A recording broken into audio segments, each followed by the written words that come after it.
Welcome everybody to the Hayek Auditorium. Everybody watching online or following on Twitter using hashtag CatoCEF. If you are on Twitter and you want to comment, if you want to ask questions, feel free to do that on hashtag CatoCEF. We will be watching that up here at the table, so we are going to try and incorporate questions and even comments, anything people have to say if they're not in the building, and we'll do all that on hashtag CatoCEF. For those of you who don't know me, I am Neal McCluskey, and I am the director of the Center for Educational Freedom here at the Cato Institute. If you're wondering what Cato CEF stands for, by the way, it's Cato Center for Educational Freedom. It is my great pleasure to welcome you to today's discussion on Why is College So Pricey? Theories Compete. I want to thank our panelists especially for coming here. I want to introduce them all because my job is to introduce the moderator, and he'll give you a quick introduction to everybody who's here. I should also note before we get started, we have a pretty new Cato book on higher education called Unprofitable Schooling, Examining Causes of and Fixes for America's Broken Ivory Tower. It's available at fine book sellers all around the country, but also out in the hallway. So if you want to get one of those, that's great. Anyway, let me then get right to introducing Eric. He said I don't need to read his entire bio, which is good because it's such a long list of accomplishments. We would be just about done with the forum when I finish that. But he is a senior reporter at the Chronicle of Higher Education, and he focuses on federal and state policy, future of public higher education, accreditation, and occasionally legal issues in music. Is that enough? Should I stop there? Okay, if you want to tell them more, feel free. I will say, though, some of you may be familiar with him. You may remember him from such Cato events as College Accreditation in the Crosshairs, Panel 2, Quality Control and Non-Traditional Higher Ed. So is that your favorite panel you've ever done? It was the best panel probably in the history of the planet. There you have it. So I can't top that. Eric, take it away.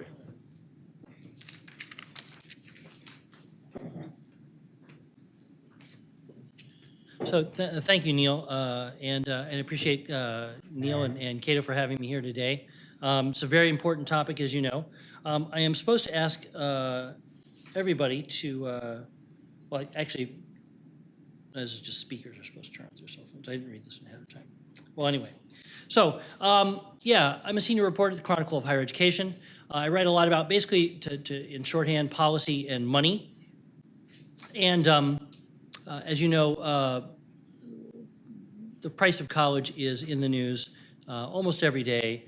You would have a hard time looking through national and even regional news sites today without finding a story on how expensive college tuition has become, how the high price is keeping low-income students from applying or completing, how it's driving middle-income students and their parents into crippling amounts of debt or slowing the economy, and even in some cases there is speculation that the debt bubble is forming a huge bubble that will burst and throw the entire nation into another great recession. And why is college tuition so expensive? The explanations for this are many and vary greatly based on the perspective of who is raising the issue. For faculty, right, it's often that there are too many administrators on campus. The administration often blames the cost of regulation or the cost of labor, employment benefits. The public and sometimes the media focus on the costs of athletics, for instance, or campus amenities epitomized by climbing walls or the infamous lazy rivers, right, of which there are actually very few, I'm told. But two arguments in particular that, that Cato wanted to focus on today have sort of arisen, have sharply divided the political and policy discussion on this issue. The first, generally espoused by those representing public colleges and left-leaning politicians, is that the shrinking value of state appropriations have forced college to raise tuition just to keep up with the rising costs of their labor and enrollment. In other words, public colleges have to raise their prices to offset the declining value of the state dollar. And I'm purposely not saying state cuts here because that would be not true entirely. The second argument, which is referred to often as the Bennett hypothesis, named after the former education secretary, is mostly supported by politically conservative folks. Colleges have simply increased their tuition to soak up the increasing amount of federal student aid available to their students. Is that a fair shorthand summary? Well, people will hear more from me on that. Okay. We'll go with that. All right. Not surprisingly, perhaps, I would argue that research hasn't completely validated either view. There is some evidence that, and I think Doug has written about this, right, that declining state appropriations or the declining value of state appropriations has contributed to some portion of increasing tuition. There's very little strong research evidence, as I understand it, that backs up the Bennett hypothesis. But I would argue there were also even questions about the premise of high price, which is usually connected to the increase. The argument is college is high, and we usually cite sticker price, right? The published sticker price, which is not what most students actually pay. I was looking at the College Board website today, and if we can trust their information, the net price, what students actually pay on average at a public 2- or 4-year college, is less than $4,000 a year in tuition, right? Even though the sticker price is $9,400 or more, I think at private colleges, the average net price that most students pay is somewhere around $14,000. So, is college really that expensive? And why? If so, why? What's driving the cost? Do colleges even know what their costs are and what they're related to? So we're going to get to all of that today. Our panelists, of course, bring a very broad perspective to this debate. And we have, on the end, we have Mr. Douglas Weber. He's the Associate Professor and Director of Graduate Studies in the Economics Department at Temple University in Philadelphia. And he's a research fellow at the Institute for the Study of Labor. His main areas of interest are labor economics and the economics of higher ed. To his right is Jason Delisle, a resident fellow at the American Enterprise Institute, where he studies and writes about higher education finance with an emphasis on student loans, and of course, Mr. McCluskey. And the way this is going to work is each of these folks, starting with Mr. Weber, Doug, are going to stand up and talk for 10 or so minutes. I'm going to have some prepared questions for them, or we're going to have a little dialogue, and then we'll go to a Q&A. That'll be at least the last, probably, I'm guessing, 40 minutes or so. We'll leave lots of time for audience questions and some more debate. Okay, so here we go.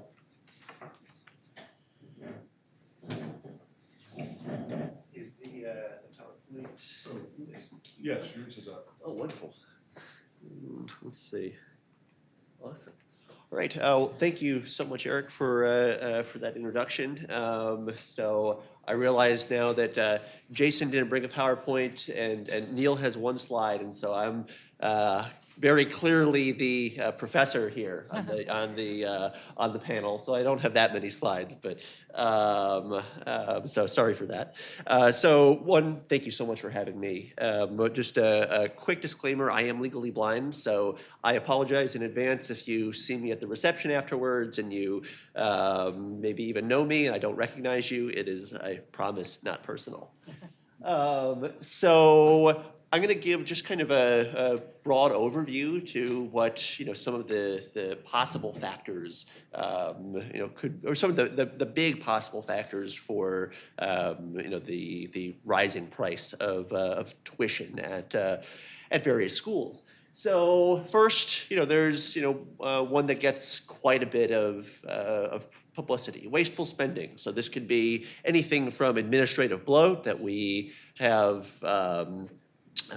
Not just been hiring, professors over time. In fact, at many universities, my own included, the number of tenure-track faculty has remained constant over the last several decades. But the number of administrators has increased quite a bit. A lot of this happened, or say in the 80s and 90s. There's been a lot less administrative growth, recently, but that's still a candidate factor.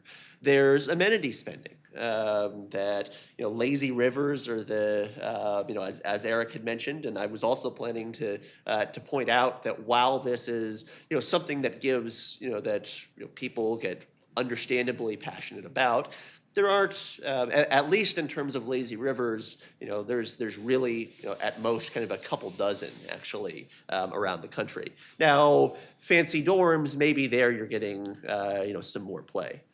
Then there's, of course, one of the kind of scourge of many in higher ed is the rankings, the U.S. News rankings that everyone wants to move up.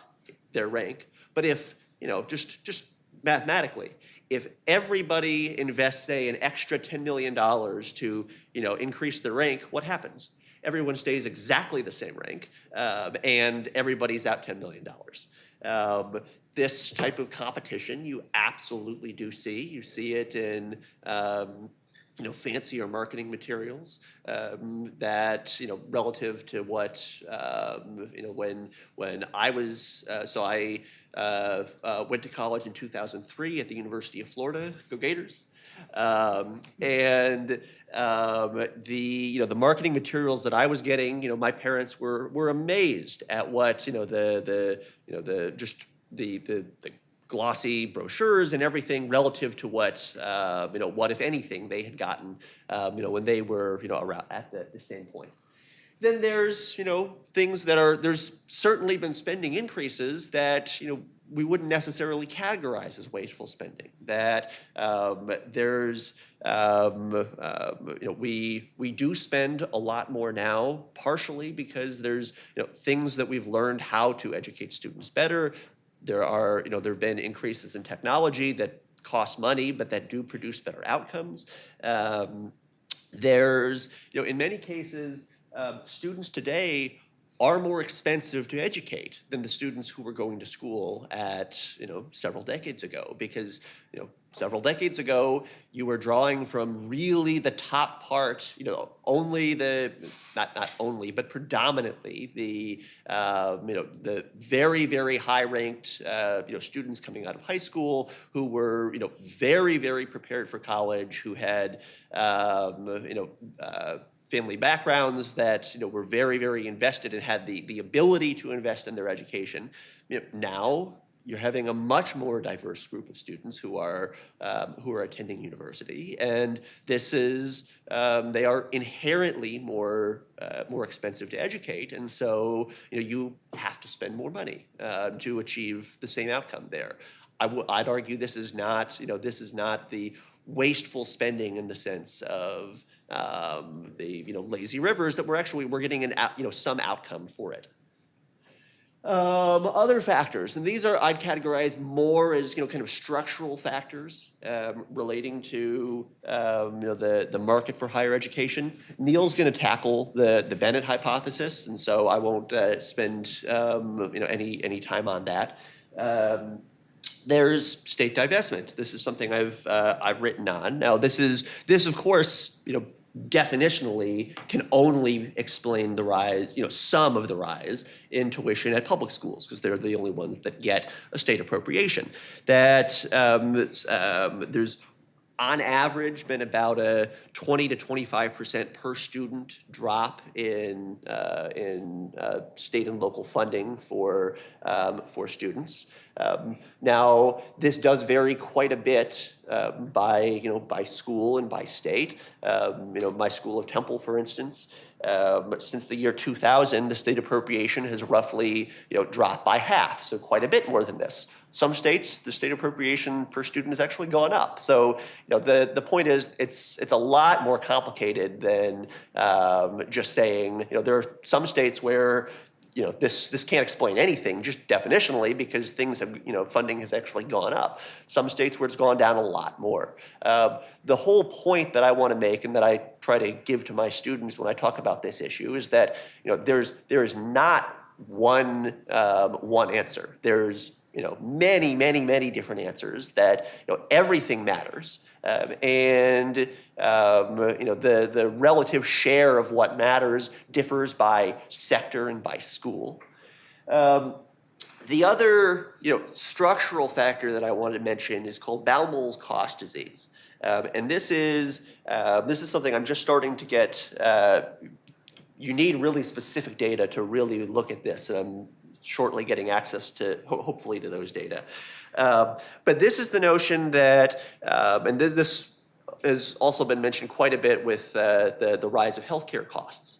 So this is kind of a competition argument that the returns to a PhD, that the returns in the private sector have gone up quite a bit over time. the private sector is paying more for PhDs, particularly in quantitative fields like mine of economics.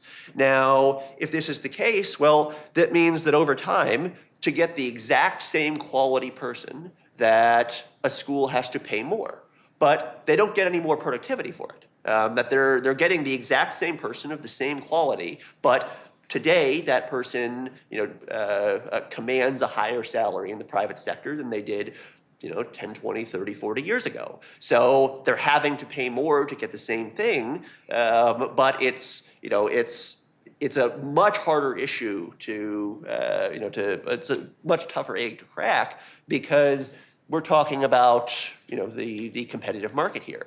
And so solving that, this is why investment in education technology and improving productivity in education, that's what you need to attack the cost disease. So I already kind of mentioned, to some extent, every one of these factors is responsible, and there's what share, what proportion of blame each one gets differs by the school, by the sector, and over time. So when we're talking about wasteful spending, like I said, there was at a per student level in the 80s and 90s, there were big increases in administrative spending. It's been less since then, and so that you can't really explain much of the more recent increase, based on administrative bloat. The student amenities, this definitely matters, although I'd argue that it's much more concentrated among what we typically call the quote-unquote elite colleges, the many of these fancy amenities, like the New York Times will focus on them quite a bit, and trust me, I hate this wasteful spending. Whenever I see a lazy river, and again, there's only a couple dozen of them in the country, but when I see a school, I think one of the most recent ones was LSU, built one, and I absolutely hate it, because one, it is the definition of wasteful spending, but two, the optics of it are awful. And I think the optics of it do more damage to anything than anything else.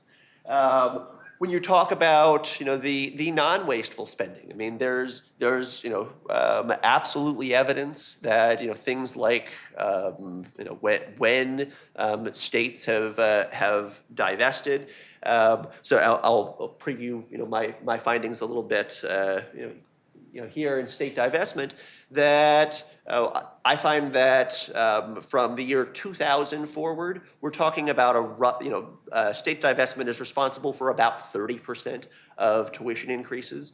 From the Great Recession forward, we're talking about 40%. So this is non-trivial. This matters, but it's not the whole story. It's not none of the story either. It's a piece of the puzzle.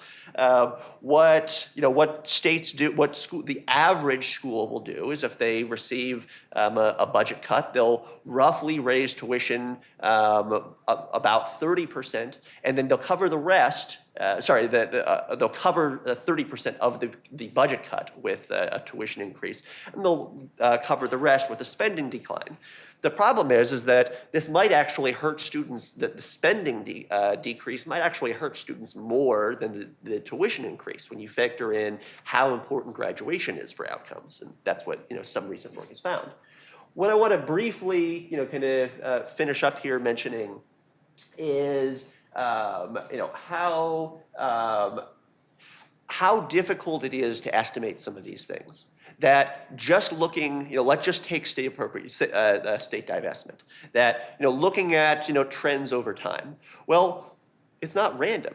When states cut spending, what also is typically happening? We're going into a recession, and schools are changing their tuition partly in response to student demand and what the market will bear. Well, that's not in order to make a claim that what happens immediately following a state budget cut is a quote unquote causal effect, it needs to be random, and that's anything but random. It also ignores, the fact that there's, so many, there's a give and take between, the state legislature and public schools. And furthermore, many states have things like, tuition caps, freezes, that, if you just look at these aggregate, changes in spending and state appropriations, you're going to mask all these things. So, my point is, it's not trivial, to actually assign, how much of the blame goes to any one of these things. Anyone who tells you otherwise, is being disingenuous. Now, the last thing that I'll leave you with here is just some statistics on Baumol's cost disease, just from my field of economics. So 2012 was my job market year when I was going going on the market.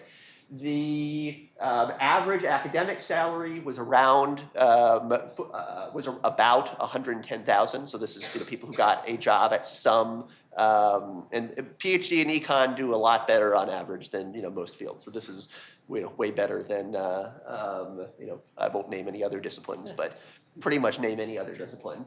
Now this breaks down, say, about 120,000 at PhD granting institutions, 100 grand at MA institutions, and around 75 or 80,000 at institutions that are predominantly BA granting. The typical, say, private sector, consulting, starting salary for economists in 2012, and these are all inflation adjusted. We're talking, more on the, 125, 130. The top places were offering 150. Now, the top econ consulting firms are offering 175. The more middle of the road ones, we're talking 150. So in order to get the same person, you're having to pay more. And these are, when you're talking about, the skills that, when we're talking about quantitative skills that, employers really, really like, a lot of them are taught in, to toot my discipline's horn, but, in, econ graduate schools. And that's why they command such a high, value in the private sector. But, this is just, I think, emblematic of how this is such a complicated problem, that there's no single silver bullet which is going to fix it.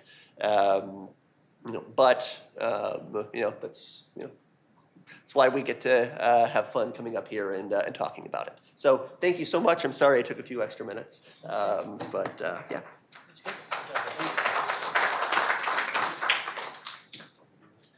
Yeah, can I speak from right here? Is that okay? Am I going to ruin the vibe? No, that's fine. It's more laid back. Well, I just Sorry Doug. for my lecture. That's okay. That's all right. Doug, I thought that was like the greatest jujitsu move ever, where you come into Cato and tell them the reason why college costs a lot is because of the labor market and free market. and the free market and prices that they pay. That was, I don't know if you guys all caught that, but that was brilliant.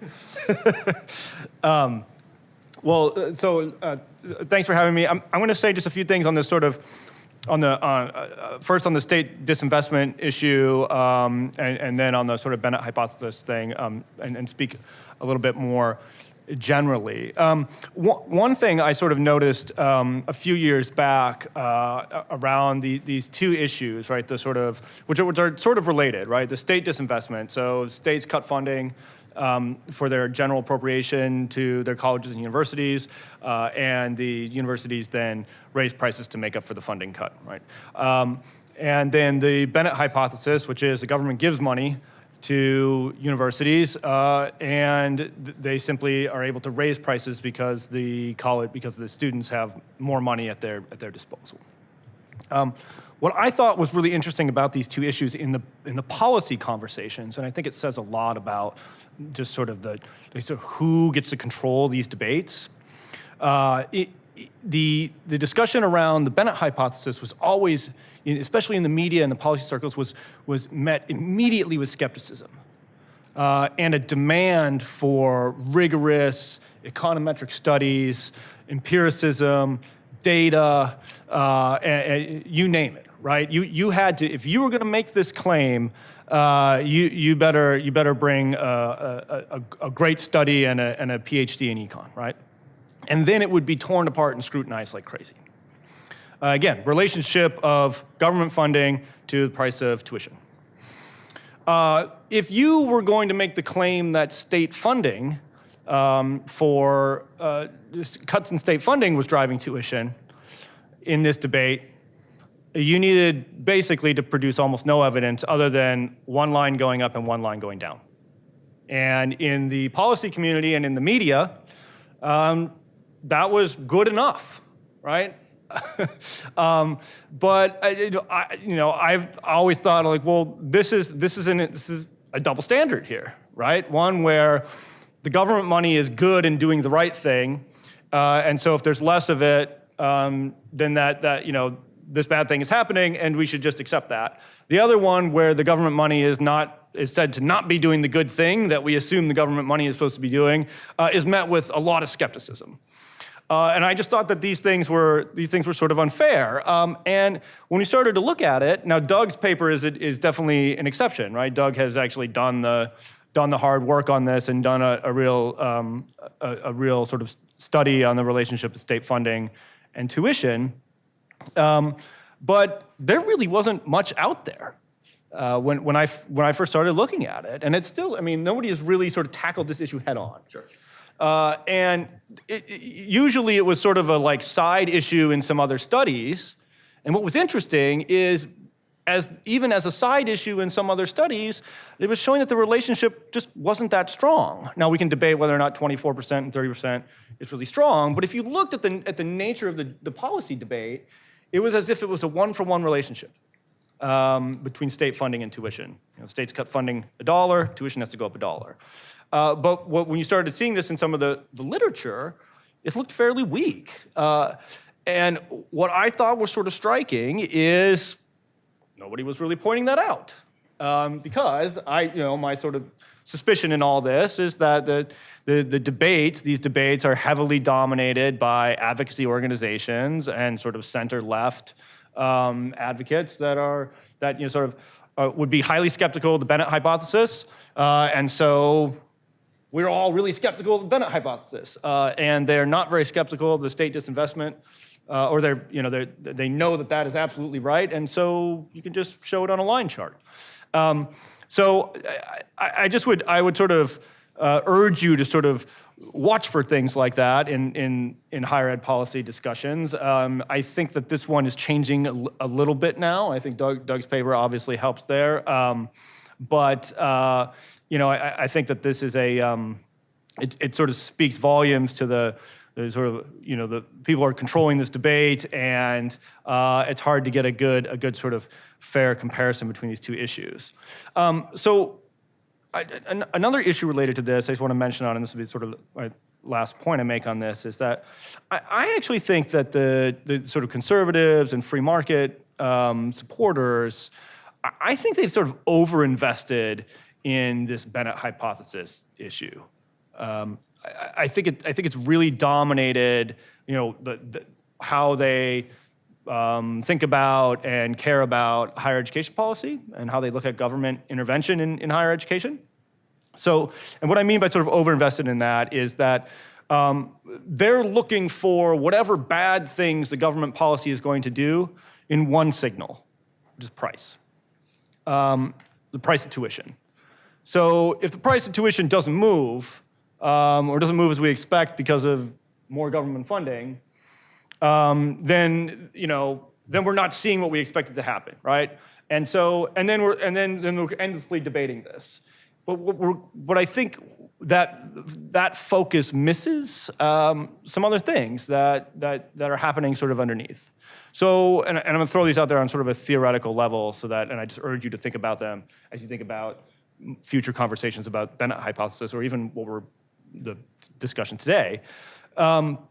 You could have a big increase in government support for higher education, Pell Grants, student loans, and actually not get an increase in price, but actually induce a whole bunch of students who are sort of on the margin of whether or not they're qualified or good material for a particular program. suddenly they come in because of this availability of looser credit and more grant money at the same price as was charged last year or the year before, right? So no increase in price, but you've actually changed the sort of the makeup of the student body. You've also changed the number of students who are going to be entering the job market with those degrees. And so you are actually changing and affecting the market, perhaps in a bad way, with additional money, but you can't actually see it in the price. So I think what you want to do, what I think where the conversation needs to go, I think, is really about value. Right? Like how much are people paying for the education, and what are they earning?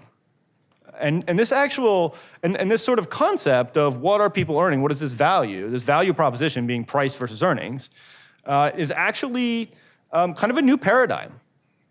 If any of you are familiar with the Spellings Commission report from, what is it now, 2006, Margaret Spellings commissioned a bunch of experts to talk about the quality of higher education. I go back and read it if you get a chance. And there's a lot of complaining about, stuff that we complain about today, that, colleges are doing X, Y, and Z that we think is wasteful and not productive. But one thing the Spellings Commission doesn't mention earnings and labor market outcomes. Doesn't care, which is pretty amazing, right? What they care about is learning outcomes, but not earnings. And I think if you talk to sort of the higher ed policy community today, and I've actually done this. I mean, this is true. I've mentioned this thing that the Spellings Commission doesn't even mention earnings. And they're like, no, are you kidding me? Of course it mentions earnings, because we've shifted so much in our thought process about that we should be measuring earnings. Because I think now we actually can. I think 10, 15 years ago, the idea of being able to measure how much students earn from completing a specific higher education program was, somebody was said, yeah, that would be quite an undertaking. Can we do that? And how long would it take? And now we're starting to see it. I think what we're going to see now we see this in the college scorecard under the Obama administration. The Trump administration has continued that. They're expanding it to include earnings at the program level. And so I think this is where the conversation is headed, and I think it's one that sort of the free market and the conservatives should embrace more rather than the sort of obsession over the price signal. I think they should be looking at more of value and a sort of price versus earnings comparison as a way of determining, is the government money doing good things or bad things, or are we getting what we pay for in these programs instead of constantly worrying about price increase. So I'll leave it at that.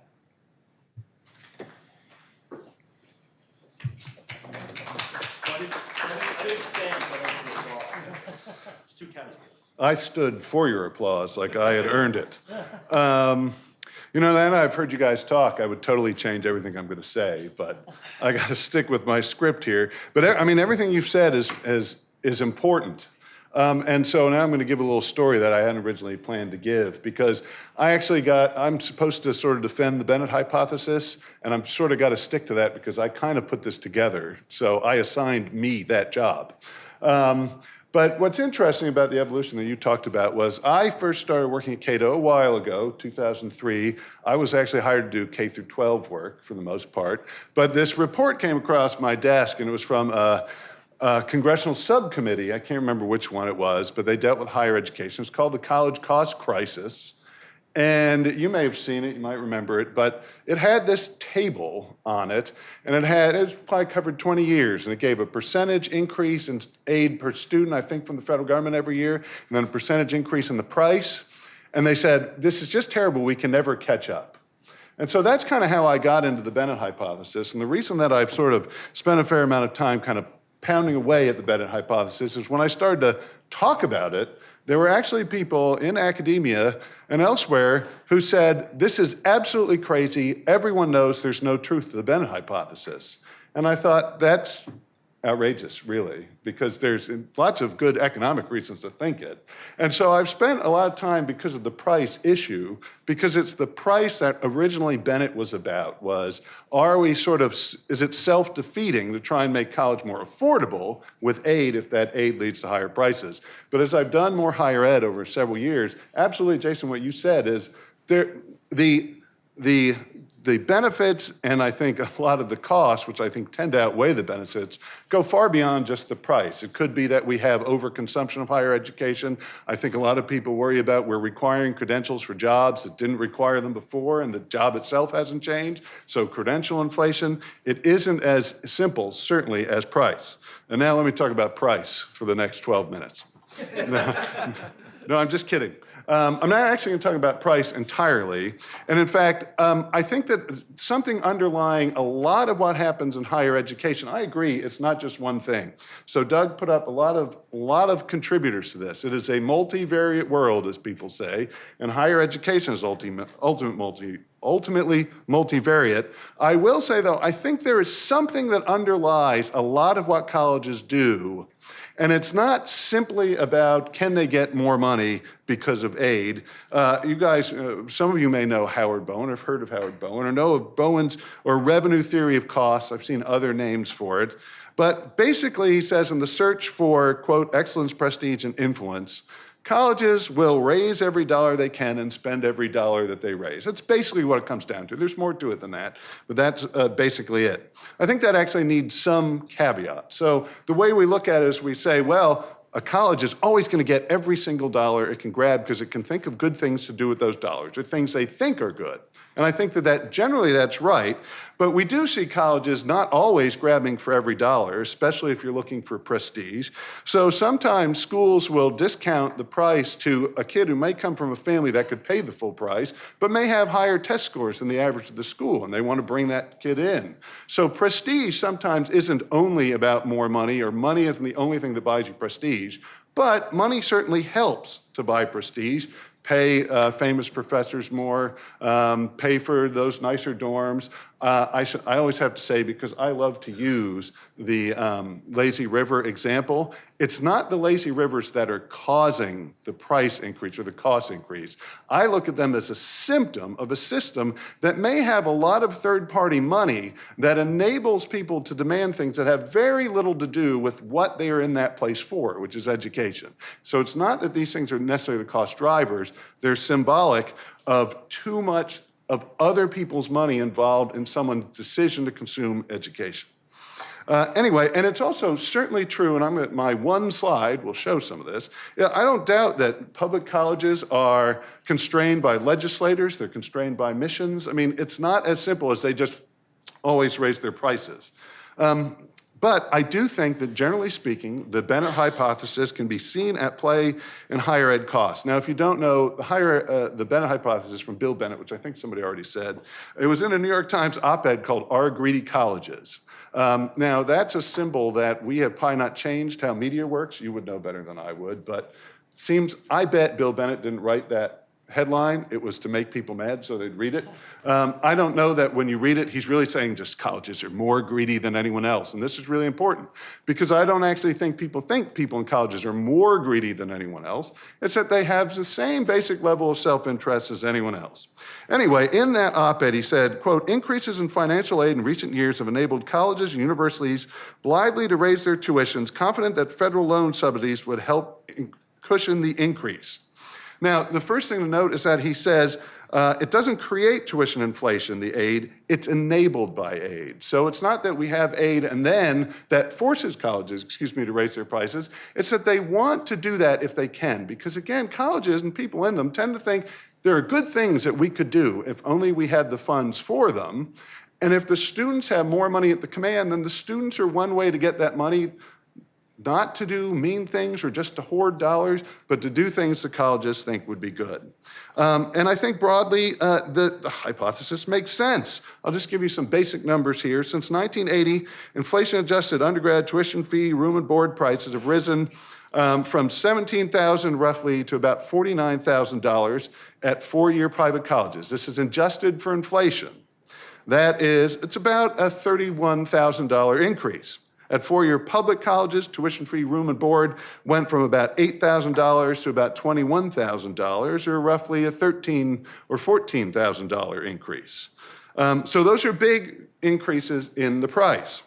At the same time, aid per full-time equivalent student has risen from about $5,000 to about $17,000, which is about a $12,000 increase. Now, I should note that those numbers combine graduate students and undergraduate students. You can separate them out, but I couldn't get that data easily all the way back to 1980. But this gives you a pretty good sense that aid has gone up and prices have gone up. Doesn't mean it's causal, but it does give you the evidence to see they've kind of gone up together.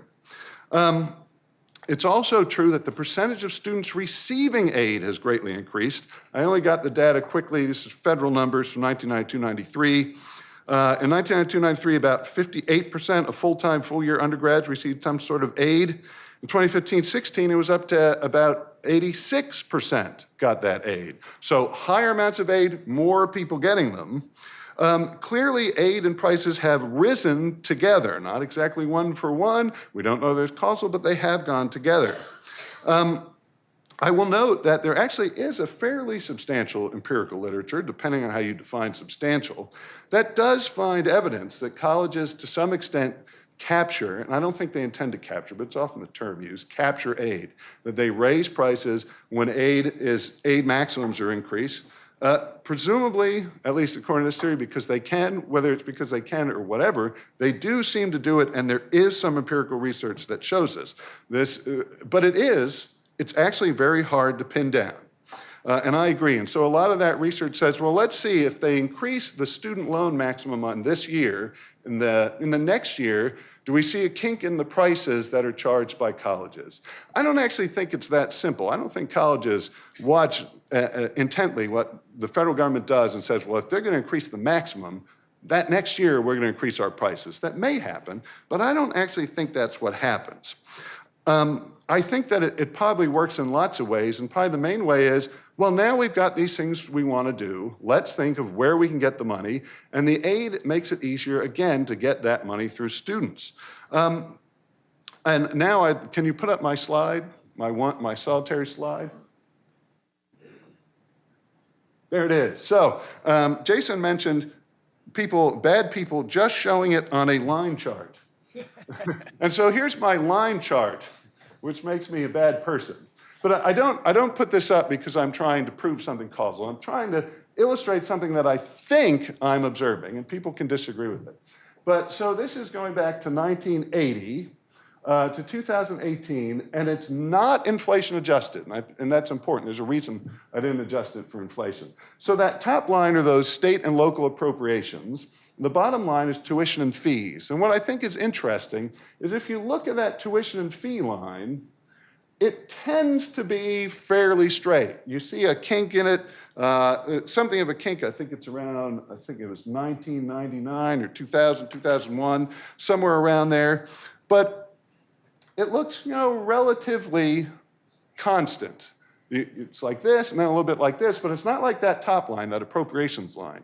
What that bottom suggests to me is that state legislators, boards of trustees, the people who have a say in what the tuition is going to be at public colleges and universities, so not private, this is just public, they probably have kind of a built-in default of, well, roughly every year we're going to do a 2% increase or a 3% increase, and it may have actually very little to do with the appropriations. I would also note that this line is not tuition and fee sticker prices.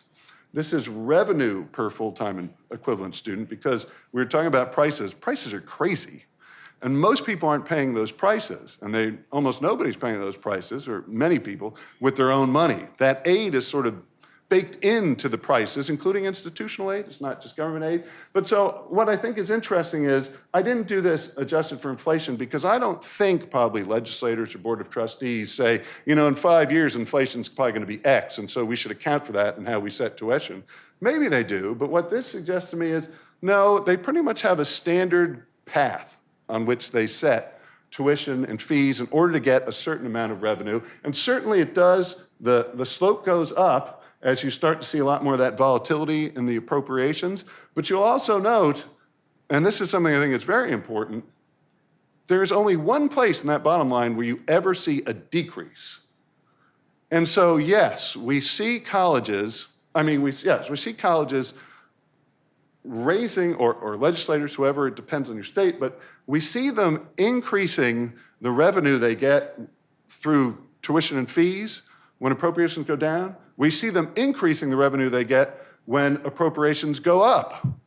And so I'm not actually sure they're that closely connected to them. Now, again, this isn't adjusted for inflation. It looks a little different when you adjust it for inflation. But I'm trying to look at sort of the perspective of somebody setting these things from year to year, every 2 years, but in short term. Just so you know what sort of the effect of inflation, if you using there are different ways to calculate inflation, but higher ed has one that tries to sort of, Jason does not like it. For many people don't like it. I'm not endorsing it, I'm just gonna mention it, but it's an inflation adjustment that's supposed to sort of be more tailored to higher education. You know, because you have to hire more sort of professional people who command more money. They're trying to isolate, they may not do it successfully, but the basket of goods that colleges use as opposed to like the CPI or something, which is some basket of goods that regular people use. So, but even using that, which people say is sort of biased toward higher ed, if you combine the appropriations and the tuition and fee revenue, we do see from 1980 till today, the per pupil revenue goes from $10,725 to $14,566, or a 36% increase. So in real numbers, using a friendly to higher ed index, there has been meaningful increase in the amount of revenue brought in per pupil. And don't forget, there's also been big increases in the numbers of pupils. So for institutions, that can be a big increase in revenue. Now, I'm almost done because I know I'm going beyond my time. Just a quick thought on Balmol. I don't doubt that Balmol, this cost disease, has some effect. I will just point out one thing that makes it a little bit questionable in the higher ed context, is that room and board charges, which presumably you don't require professors or people who are really highly educated to do room and board work, you know, to run the dorms and the food service and things like that. Well, those prices have gone way up too. Inflation-adjusted four-year private schools have seen room and board prices rise from 1980 to 2018, adjusted for inflation, from $6,000 to $12,680. And at public four-year institutions, it's gone from $6,680, from $5,330 to $11,140. So those are big increases in room and board, which presumably aren't as affected by Balmol's cost disease. Doesn't mean it doesn't have something to do with it, but there is some reason to be dubious that that is the primary driver. But regardless, as everybody said here, and so now I'm just being redundant, but what's new? This is a multivariate problem. Lots of things are contributors. We see good and bad that manifest themselves in many things beyond price, beyond graduation rates, all sorts of things. But I do think sort of at its base, colleges and the people in them are kind of like everyone else. They're generally kind of trying to maximize their utility. It may be more money, it may be more prestige, it may be getting to do kind of fun stuff, even if it means less money. But a lot of it does require money, and a lot of that money they are enabled to get because aid gives it to the students who then become a source of it. Thanks.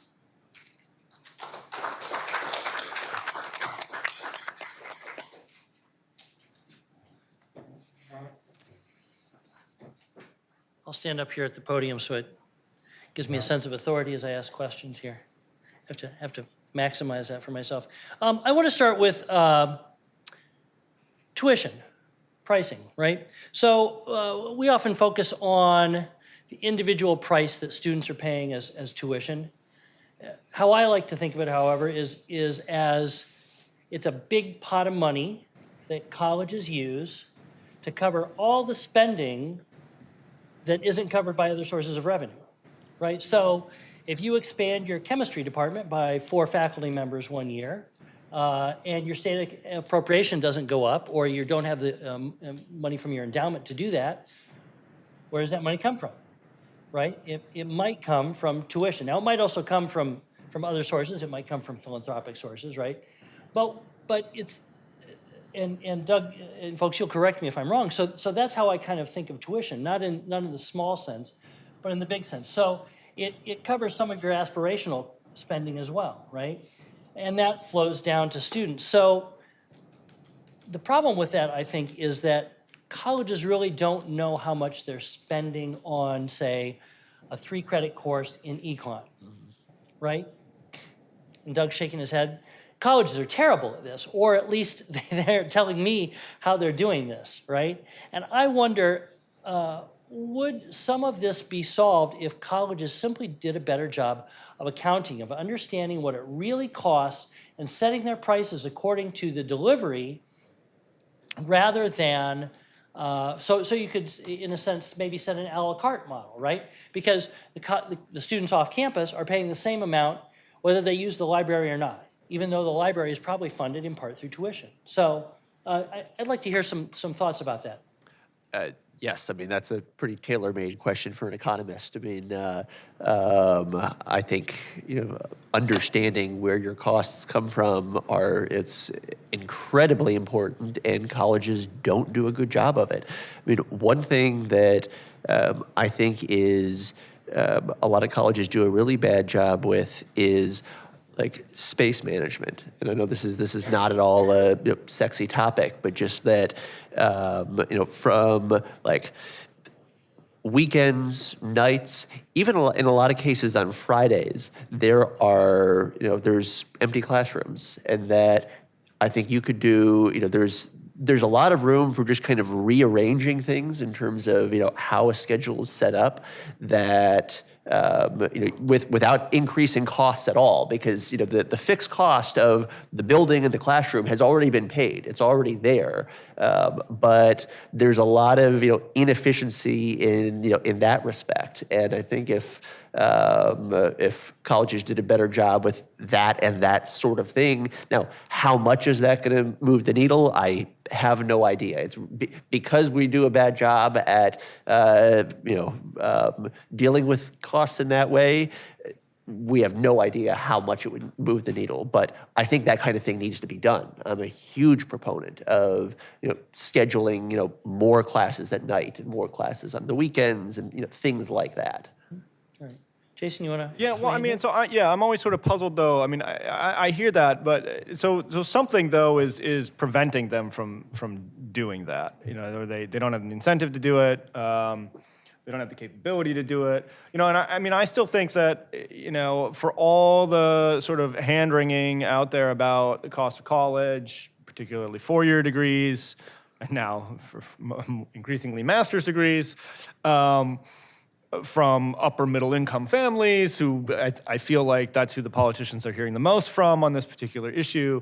I think they don't want a cheaper college. They want the same college or better college, and they want to pay less. Mm-hmm. but they won't. But really, they have. I mean, what you see in a lot of I think it comes through in the data quite clearly is that there are people choosing to go to more expensive schools. And when they have options. And so, like for example, you can look at the data, high income families take out a lot of federal student loans, right? I mean that to me, and that I think is sort of fascinating, right? They're doing it to stretch and afford really expensive schools, in part. And so I think there's just so much pressure on the sort of demand side that people are willing to pay that the schools don't have to. I don't think they have to resort to the kinds of things that Doug is talking about. At least if it looks like they may have to next year, somehow the crisis is averted. Do you mind if I mention one of my pet peeves with the people choosing more expensive schools real quick? At private institutions, there's this thing called, this exists at all institutions, but private schools do it quite a bit. It's called tuition discounting. It's just basically that, there's the sticker price, but what the average student actually pays is much, much, much less. At private schools, the average student pays less than, right now, around less than half of what the actual sticker price is. And this practice has increased quite a bit over time. And it's hard to actually, get good kind of causal data on this, but there's a big psychology component to this of a private school that has, or just private schools competing with private schools or with publics, or where a more expensive school, say their sticker price is $40,000, and they'll say, I'm going to give you, I like you so much, I'm going to give you a $20,000 scholarship. So and to many people, they're thinking, oh my gosh, this is like they're giving me $20,000. But then, the cheaper school right down the road, which, has, in many cases, the same outcomes, the same earnings outcomes later, it costs, $15,000 is the sticker price, and they give you a $5,000 discount, and people choose the one that's cost 20 grand, twice as expensive, but in part it's because there's a psychological aspect of thinking like you are getting, this school wants to give me 20,000, whereas this other school wants to give me 5, and that happens a lot. And do you? Yeah, yeah. I mean, you can see that, and I see it like in some of the. I have a paper on low-income students enrolling at elite colleges and how it looks like it's actually increasing a little bit. One of the things we look at in there is the price that elite schools are charging in net tuition by income. And you can see that it's getting, the gap between what they're charging poor students and what they're charging rich students has been growing and growing and growing and growing. Which, I ironically, for my friends on the left, I'm like, look at this. This is like progressive nirvana, right? They're like charging the rich people a whole bunch of money, and they're giving the money to the poor kids so they can afford these elite schools. And I mean, they're still, no, that it's still unaffordable. They're still unhappy, but yeah, I think that the discounting thing, I think there's evidence that it's gotten much more severe and much more pronounced. Yeah, I agree with pretty much everything you guys said. And I think what's really important is if they're not doing it like you said, and maybe they don't have an incentive to do this sort of becoming more efficient. And I do think we have a lot of institutions, and here I'll talk about public institutions. You do wonder if there's an extent to which they're too big to fail. I mean, the University of Michigan or Temple or lots of these big universities, there's no threat they're going out of business. Somebody is going to make sure they stay in business. So there's not really much incentive to become more efficient. I don't know whether anybody's looked at this. I certainly haven't. I do wonder if we see, there's a lot of, or there's talk at least of, it's kind of the small private liberal arts colleges that are probably in the most jeopardy right now. It would be interesting to see how many of those schools, or who that maybe are not, they're not right on the margin, but they feel like they're getting close, how many of those schools try to become actually more efficient with more efficient building use and things like that. But a lot of schools, there is no, I don't think there's any sense that they are in jeopardy of going out of business. I want to point out one thing, which is that I don't think we should make the assumption that big schools that are high-priced are necessarily inefficient. There are things that they could do that would be better. Doug points out the space issue. The small schools, that is a real problem. And it seems that the tuition discounting has sort of run its course at a lot of these places because they don't have a big enough brand to attract, to be selective, to attract students from across the country.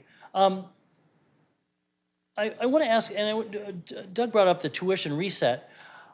I wonder, has that, and that's where a school, for instance, instead of charging $30,000 for a year, when it really actually gets a net price of, say, 17, right? Simply resets its tuition to about, I don't know, let's say 21, right? And so I wonder, what's been the effect of that? Has anybody looked at that extensively? About how that plays out? So I don't think so. I think that it's a fairly new phenomenon, and we're going to have to wait. So the schools, and I won't name any of the names, but I think that it's, they've done this as, many of them have done it as, kind of a last resort type thing where they hit a point where, oh boy, like things are, the bubble burst, and now we have to, do something really drastic. I think as Jason well knows, good higher ed data, lags a couple years. So it'll be a few years before we can, I think, really look at this. Now, one thing I related to this, and also that Jason had mentioned about this kind of the tuition discounting to different groups that I think is really important. This is there's a well-known model in economics for this. This is price discrimination. And what I always tell my students is, imagine if you walked into the car dealer, you want to buy a car, and in order to do that, you had to take in a copy of last year's tax return. That's absurd, of course. That's essentially what you do on the FAFSA. When you apply to college. Oh, it's even more intrusive Yeah. than tax return. Yeah, that's right. Your assets, your home equity. Yeah. Perfect price discrimination is where someone can charge you exactly what your willingness to pay is, and that's as the price of tuition far exceeds, as the sticker price of tuition much farther exceeds what kind of the average. You have much more capacity to do this cross subsidization. As I mentioned that everything is aimed at doing this, and like Jason mentioned, this is becoming increasingly common over time, and I think does have a lot of implications for the higher ed finance going forward. And there is one thing I would throw out there too is that the schools, and you can see some of this too, is that they're under intense pressure to enroll students who receive aid, right? They're under pressure to enroll more low-income students. Absolutely, yes. Yeah. Right, and so by doing that, right, you're going to see them enrolling more students with more aid, and they're receiving more federal aid, right? And so, but they're doing it for a completely different reason, right? They're doing it for one, they feel like it's their mission, they feel like it's an important thing to do, but also, they're under pressure to do it. They're under a lot of It's also the future workforce of America. I mean, we have if you talk to demographers, we know that, basically the demographics is destiny, right? The white birth rate has basically dropped off, or flattened, or is falling. The future college students of America are largely either children of immigrants, people of color, first-generation college students, and that's the workforce of the future. And so I think a lot of public institutions see it as their mission to, so that's part of the pressure, right? To preserve, the educational attainment levels of their residents, especially as we're being told by the Center for Education and Workforce that all the jobs of the future require some sort of post-secondary credential, right? So I want to ask one more quick question before I open it up, and that's, as I mentioned before, the average cost of a public 2- and 4-year, the net price, right, of tuition for a 2- and 4-year college is less than $4,000. So certainly at a lot of institutions it's higher than that. Many it's perhaps less, but so what if colleges are driving up the price? For decades we've been told that by conservative lawmakers and actually Democratic lawmakers as well, progressives, that colleges need to be more efficient. They need to act more like businesses, by God, and that's what they're doing. They're maximizing their revenue streams. Why shouldn't they do that? First of all, I want to thank you for endorsing the Bennett hypothesis as true. Sure. Which it is.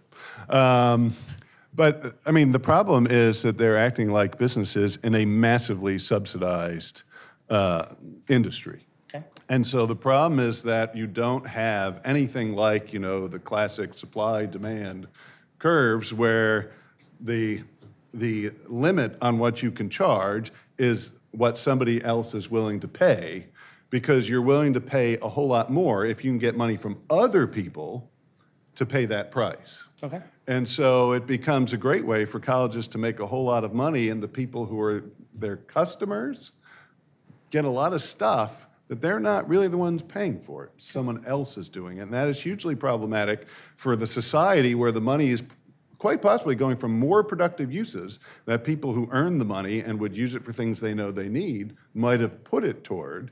And it's instead going to college where we have reached this point where there are some water parks. They're not the primary driver of cost, but they are an indication that there may be a little bit too much a pursuit of luxury. There is research that suggests beyond just the water parks, which are a great example to hold up. Right. But I think it's only about the top 10% of students who are academically are choosing colleges when they choose based on academics. And the others are choosing largely on amenities. And I don't think as a society we want an education system where most of the decision-making is who has the better food rather than who's providing the better I want education. to challenge that last point that you make, Neal, which is most students, most college students in America go to the college that is closest to them right. geographically, right? They don't even have a choice, really. They're going to the public regional or the two-year college that is within driving distance of their home, because a lot of them are actually not living on campuses with the fancy amenities. So Yeah. I think when we need to talk about this, right, we're talking about higher ed as a block, right?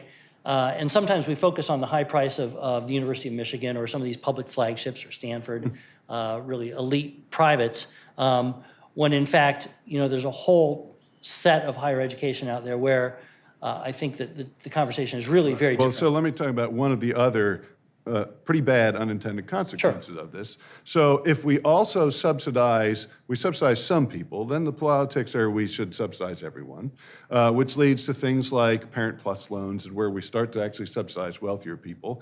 But this has also pushed this kind of credential inflation, where for jobs you previously didn't need a college degree for, you do now. And those people who are sort of low income, who may not have as good a K through 12 preparation, they're put in a really bad spot where they may not really be, they may not desire to go to college, maybe they don't have the preparation for college, but they have to go because that degree is so important. Right. So there are all sorts of unintended consequences we tend to not talk about here in Washington because the discussion for politicians who tend to think very short term, the next election is, I don't want to be the one who says, I'm not going to give you money right now so you can afford college. Right.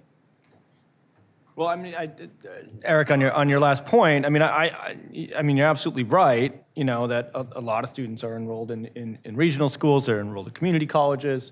Many of these schools are open enrollment. But I would majority also, of students, in fact. Yeah, but what I would point out though is that I think the people that drive the sort of cost anxiety conversation I don't think they're necessarily thinking of those schools, or they have attended them, right? And so that's why I agree with you, but I also think that the room and board thing is an important piece. Because the reason why I say this is because I think the upper middle class and upper income families, which actually are bearing the brunt of the price increases, I think most of their anxiety over the cost of college is about the living expenses. If you ask, and I'll talk to people and they'll say, I'll cite that $4,000 number that you said, which is the median tuition price, full-time, in-state public university. It is. Net price is about $4,000 a year. If you say that to someone in these zip codes, yes, right, they'll say, what are you talking about? I just sent my kid to school and it was $40,000 a year. Right, and they're like, if $40,000 in tuition, they're like, no, what's the difference, right? They say so. I mean, that's why I think that the living cost thing is important, and Neal's right that this, I mean, the cost of the living expenses at school, at least the on-campus stuff, has increased faster than the cost of living, right? The cost of living is rising faster than the cost of living, which should, something's up there, right? Did you want to add anything there? Yeah, so I'll just get back to your point about colleges acting like businesses. I don't think it's necessarily wrong that I think there's a lot of places where colleges should act more like businesses and should be subject to more competition. That again, I am a trained economist, so the competitive market is always at the forefront of my mind. And I've seen it over time, even just in the 7 years that I've been a professor, that the focus on the increased focus on caring about the job outcomes of students, and the focusing on all right, even though this is not the how professors are trained at all, we need to figure out how to establish things like internship programs and things like that. That like, figure out how, how to, improve, in a really, not the indirect way that higher ed has always kind of, historically, raised, raised people's incomes, but try to, get much more involved as professors. And I think, that sort of, acting like a business is really, really good.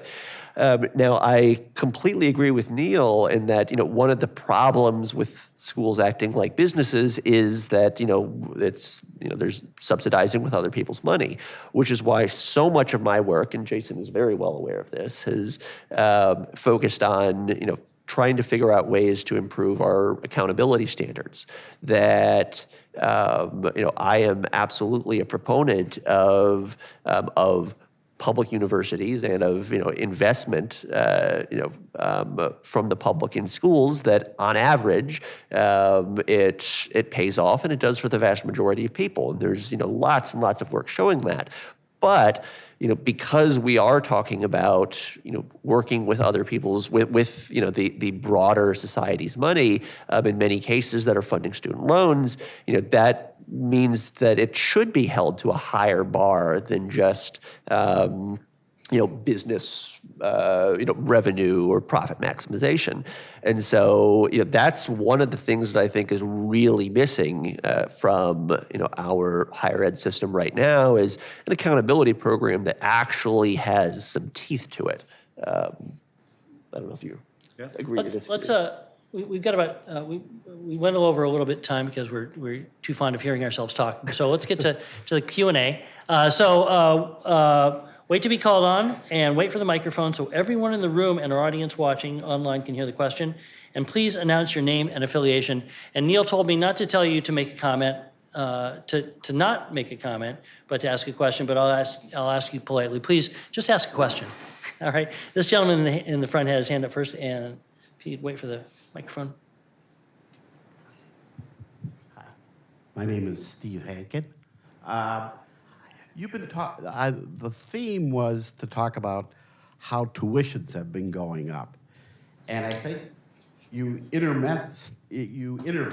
in that sort of the total cost to society of education. My question to you is, don't you think you put the horse before the cart, or whatever the expression Cart is, before the horse. by not talking about all the costs that are subsidized to education that we aren't even aware of, considering all kinds of tax provisions that favor no real estate tax is charged to educational, and so the true cost of education is so much greater than the tuitions or even the state allotments that are given. So my question to you after all that is, don't you think that that should be considered before you get to how much of it is paid by tuition and how much of it is paid by state allotments? Well, since I started this thing, I'll say that we talked about price in part because that's what people talk about first in higher ed. That's what scares the most people. Although I should say I think the conversations have moved a little bit away from talking about the price and how high it is, more toward debt. But for most of the time I've looked at higher ed, price is what people have talked about. But I think as a panel we've gotten into price only tells you a little bit. It doesn't really tell you what people are paying. It doesn't tell you what the costs are. And I actually do think we've done a pretty good job of looking at other costs beyond just the price. What is actually going into education versus who's paying for it. But I think that just in terms of what people want to hear about, price is always something that's kind of first in their mind. So we titled it, Why is College So Pricey? You could say, why does it cost so much? And price and cost are actually different things. It's interesting to say how much of costs is actually covered by price. But it may have just been a framing issue. Yeah, well, it could be tuition fees, room and board. I mean, we could probably do a whole panel on what do we mean by price. But it gets at a lot of these cost issues, and just to frame it mainly in a title, I couldn't say, what is everything that goes in the cost of college? Because that's not as catchy as, what's the price so high? See, now Neal's thinking like a headline writer. All right, let's go to the gentleman in the tan suit right there. The glasses, the gray hair, yes. I think it's a tan suit, right? It looks tan. I'll take tan. I'm John Alcorn from Trinity College in Connecticut. I have a question for Professor Delisle. You mentioned the importance of the return to the investment in education, value compared to the price, whatever we define the price to be. Brian Kaplan's book, The Case Against Education, argues that the economists generally overestimate the return to investment because they don't take into account the fact that scarcely half of the students who attempt, say, a four-year degree complete it. So they're fairly low, they're high attrition rates, low completion rates. So how would that complicate your thinking? And I'd also like to seize the chance to mention that it's an embarrassment of riches in terms of fine studies, social science work on higher ed, because just this week, Alex Tabarrok and Eric Helland have a new book out, Why Are the Prices So Damn High? And a chunk of it is about higher ed. They think it's mainly the Baumol effect, but anyway, my question is about the rate of return on investment when half the students don't achieve the credential. Sure. I should say though, Doug was shifting in his seat when you called me professor. I'm not a professor. Doug is a professor, so. No, I wanted the question. I know. No, so on the returns thing, on measuring it based on the people who don't complete, right? Because there are, that's a huge chunk of people who sort of try this out, right? We have this big open access higher ed system, and people kind of come in, and we have a low completion rate. And I think that you should take that into account. And I think that our measures of return on investment should include that, and I think our accountability measures should include that. One interesting thing, though, I think what happens is it becomes a measurement problem. I think it's hard to measure the non-completers. It's hard to measure the outcomes. You've seen this in some of the accountability conversations, like the Obama administration's gainful employment rule that was mainly targeted at for-profit colleges. It looked at how much the students earned and how much they borrowed, but it only looked at completers. Because my sense is that they weren't sure what signal they were measuring when they were adding in the non-completers, or it's also hard to figure out, where does a non-completer go? When do we decide they haven't finished, right? Maybe they stopped out for a year or 2 or 5, right? Same thing, you're seeing this exact same thing just recently where the Trump administration and the Department of Education is releasing more student loan data, right? Student loans by program level at all institutions, but they are only releasing the loan data of the completers, not the non-completers. Right, and so I don't know, Doug. Maybe you have more thoughts on this because my sense is there's just this sort of challenge in trying to figure out how you're measuring that and what you're measuring when you put out that information. So I want to say I completely agree with you and with Dr. Kaplan's criticism. If you, I'll plug my own work here. So it's absolutely right that most people, most economists, when they do these calculations, they look at the people who complete, and what I've written before is that that's almost like looking at someone who won the lottery and then coming to the conclusion, well, look, this person won $10 million, therefore I should play the lottery, because you're only looking at the winner and not all the losers. If you there's a paper of mine in so you mentioned you're at a university. If you have the Economics of Education Review, I have a paper in 2016 called Are College Costs Worth It? Where I try to do those calculations, accounting for the uncertainty around completion. And you're right, it takes it brings things down to earth at a level that it's still worth it. On average it's worth the investment, but so much of the college investment decision, I don't think it should be framed around the college premium. It should be framed around risk.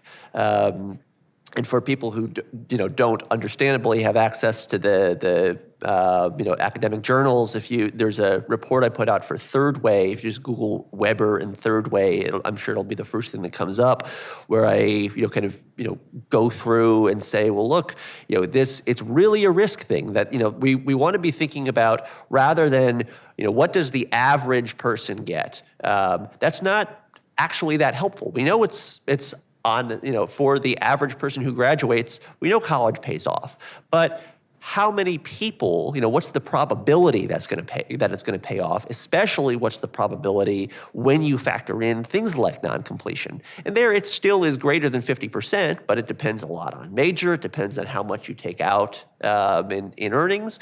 And I think it's a much more, I think that type of nuance, it's starting to come into the conversation, but I think it's where it needs to go as we move forward toward things like what Jason said about, looking at college as a value versus cost proposition. Can I just say that I always have some reservation about the use of all this data. I don't mind necessarily a lot of it being put out, but it does become pretty risky once we start to say, well, we're going to use this as a cutoff for certain institutions. For one thing, I do think that we in the higher ed discussion, there's almost never any talk about assessing the students. Was it wise for the federal government to give people money to pay for college? And then we tend to blame the institutions if they don't do well without really assessing who the students are they're working with. There's been some effort at that, but it rarely seems to become part of the conversation. We like to blame institutions, and that concerns me. And I do think there's a limit to what we can say. It's not that easy to control for everything that goes into a student to say whether it's the school's fault or the student's fault. There are lots of observable things you could look at, GPA, test scores, things like that. It gets a lot harder when you want to look at things that are hard to observe, like motivation. So I would just say, as sort of a note of concern, is that any system that government would put in to say, we're going to do a cost-benefit analysis of how much money do you make relative to how much you paid for this, and we're going to kick institutions out, could be problematic. I really think politically it'll be abused more than just the data won't be good enough to say what we say it says.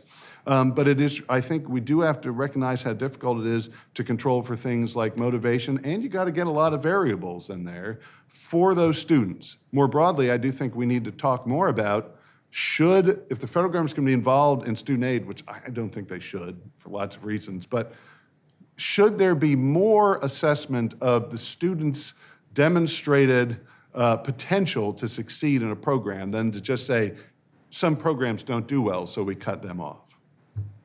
Great. Let's go over here, this gentleman right here, and then I'll come back to Greg.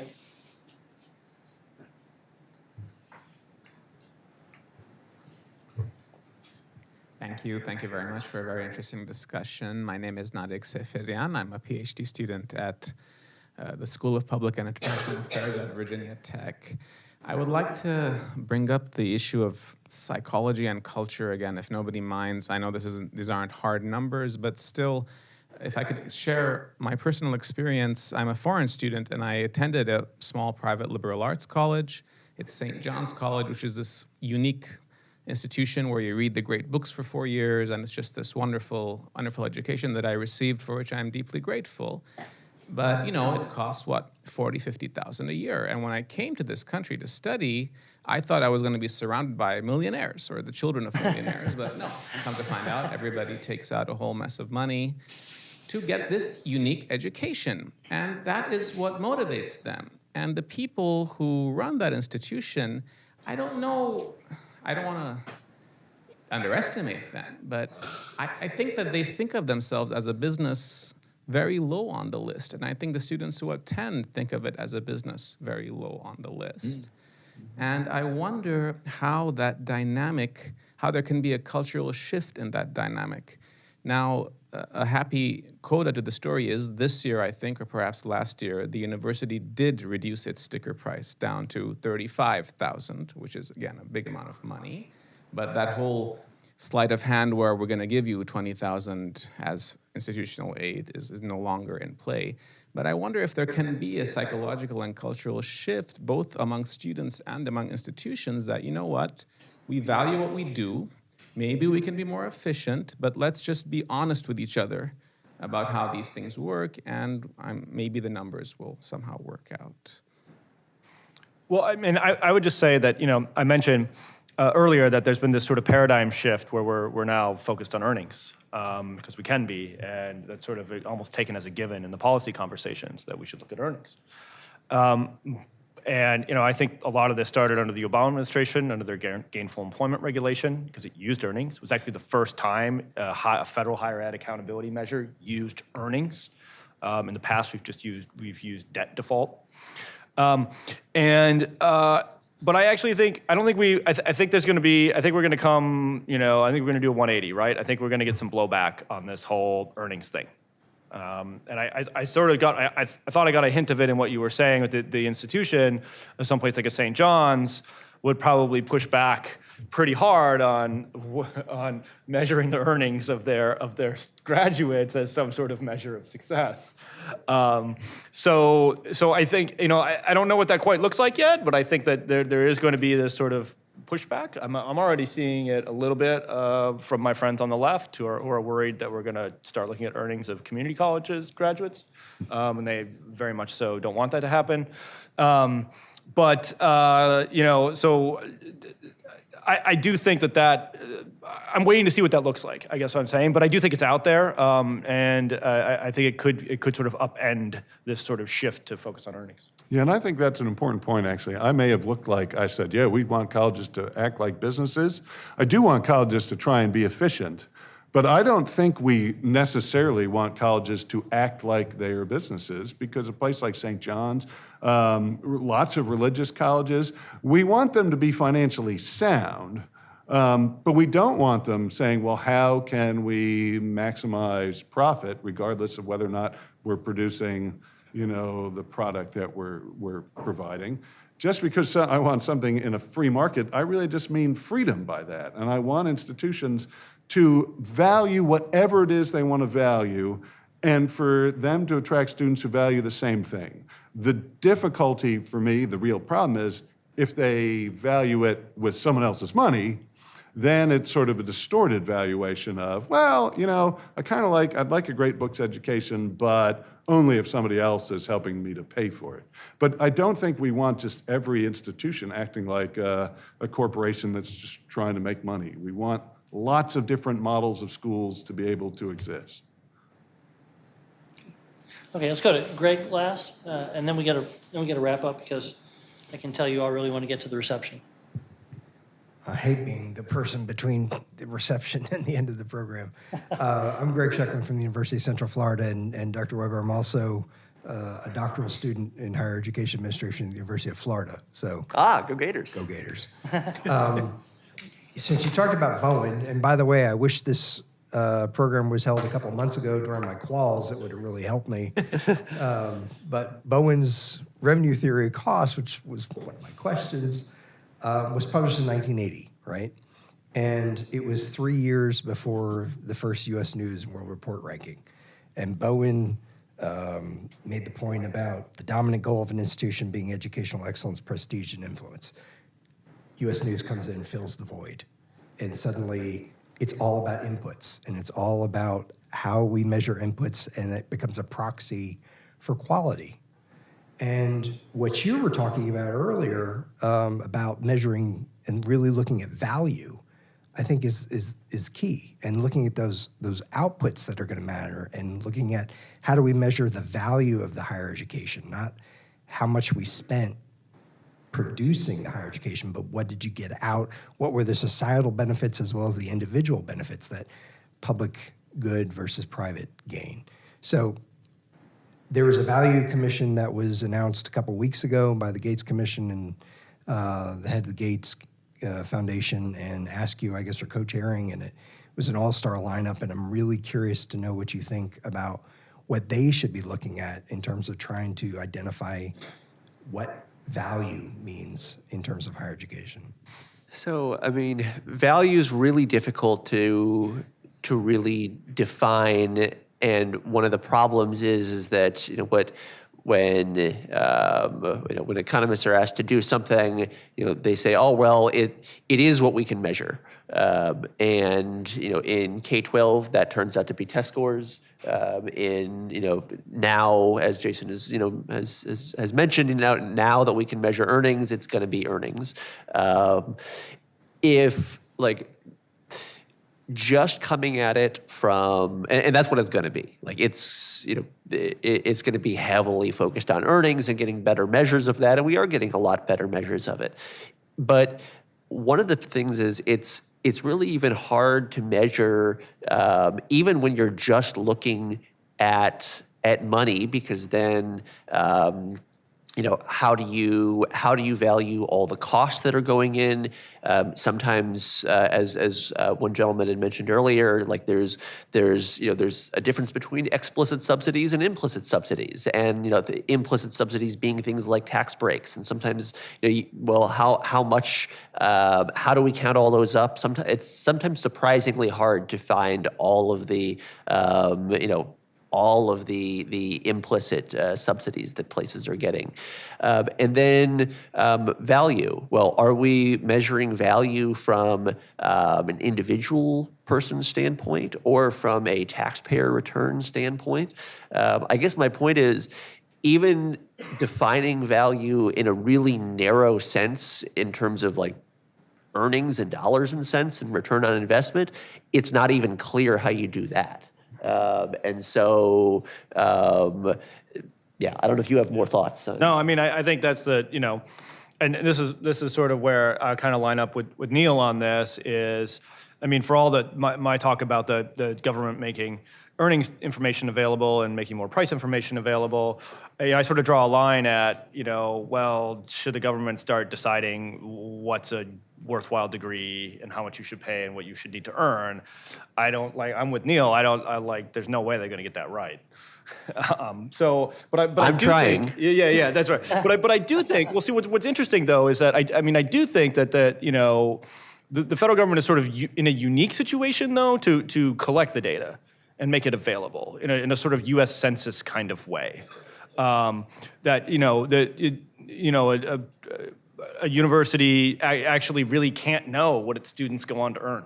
I mean, in a good way, right? They can know what they charge them. They can know who they bring in. It's really hard for them to say, oh, the median earnings of our students who got social work degrees is X. They could survey them, but it's going to be terrible. I will say the University of Texas now does this extensively. That's right. And if you want to see a fascinating they don't do it, right? The Census Bureau does it. No, the BLS, I believe the state labor system. That's right. So the federal, so it's census. The Texas, the UT system dashboard. Yes. It's a U.S. Census Bureau data. So it's the federal government collecting the data. And state unemployment insurance data, state labor data. In other places. Yeah, that's right. Other states have added it now. Colorado, and there's a bunch that are coming on. Right, and so the colleges don't, they don't have the actual data. So I mean, I feel like there's a government role there, but I would say not necessarily. It's going to be really difficult to sort of try to pick the line. But then let all these other third-party entities, let the market sort of figure out, you use a different measure, you can use a different measure, and people can make their decisions based on it, and the schools can make their decisions based on it. Because the free market has worked so well with higher education so far. Well, Neal says it's not a free market. The free market do some work in higher education. But I do think you mentioned K-12, and K-12 is a great example of how this goes wrong, because we did obsess over test scores. Eventually what you got was sort of a political revolt against reducing education to test scores. But there's been increasing recent research, so there's not a great body of research, but that's starting to show that the test scores aren't actually all that great a predictor of other things we want, like good labor outcomes or good health and things like that. So we picked this one measure because it was easy to do, and I think a lot of people assumed, well, this is going to tell us what we want to know about the educational outcomes, and increasingly it looks like it wasn't even telling us what we thought it was telling us, much less whether or not those were things that, a whole lot of people valued, or maybe they valued some other stuff more. The test scores may have been kind of hollow in what they were telling us. All right, so we got to wrap up. If you're going to the reception, you can, and I apologize if I didn't get to your question, you can grab one of these folks up there and press them on that issue. I have to announce that the reception will be held on the second level in the George M. Yeager Conference Center, up the spiral staircase. Restrooms are on the second floor. On your way, you can look for the yellow wall appropriately, I guess. So. I'll just add, feel free to look at the art. So you saw Oh, the that art's art spectacular, is yes. complete, and there's actually art downstairs too. So if you want to go look at that, that's fine. And also, shameless plug, this is available outside in the hallway. But really look at the art first. All right, thanks everybody for joining us.